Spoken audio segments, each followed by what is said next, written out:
Hail comic book fans, today we're talking about Ray and Black issue 36. This is not a story told from Marshall's Ray and Black perspective. This is actually, I wouldn't say a spin-off story, but it's a one-off story telling the story of what happened to the Radiant Yellow. This is taking place after the war, and the original host of Radiant Yellow is no more because he sacrificed himself in the midst of that war to try to save everybody. And now the Radiant Yellow, that power source is out there somewhere, and we find out where it latched on to. There's this character named Nancy, and I read this story, and I'm going to be completely honest, it really wasn't one of my more favorite stories, a part of the Radiant Black universe.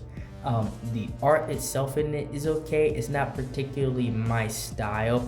For me, personally, it has like this blurry effect to it that kind of messes with my eyes overall. The writing itself confused me from the beginning, but I understood it as it went on. And the characters in this story, they are okay.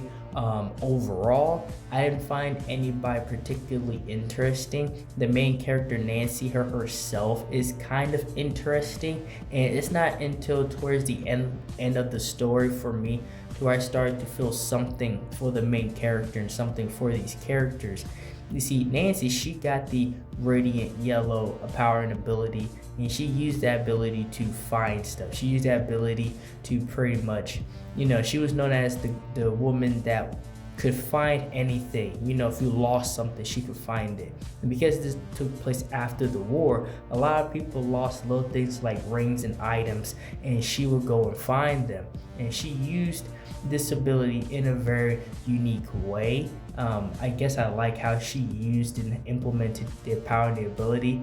And one thing about the main character Nancy in this story is that she's an older woman. She's in her 70s, but she is sick and slowly dying.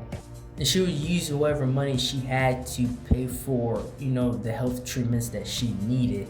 And that part is inevitable for her, and she's pretty much just doing the best she can.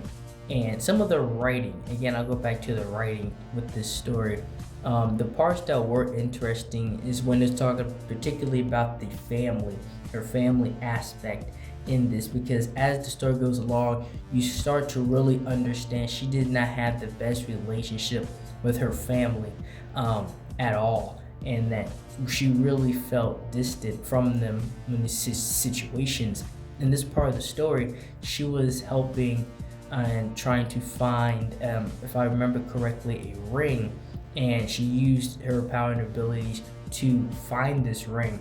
The unfortunate part of that is that she found out, during the timeline, she used her power of timelines to found out that she was being used, that she was going to be used again, and that now, people only found use for her because of her powers and abilities.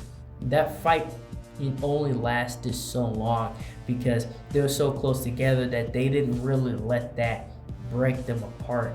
And again, towards the ending of this story is where I really started to feel for the main character, Nancy, because then they started to talk in the past tense. She, eventually would die from her sickness, but everybody loved her so much, and everybody around her appreciated her so much that she really inspired a lot of people without actually knowing she did. And again, towards the ending of the story is where it really hit home for me.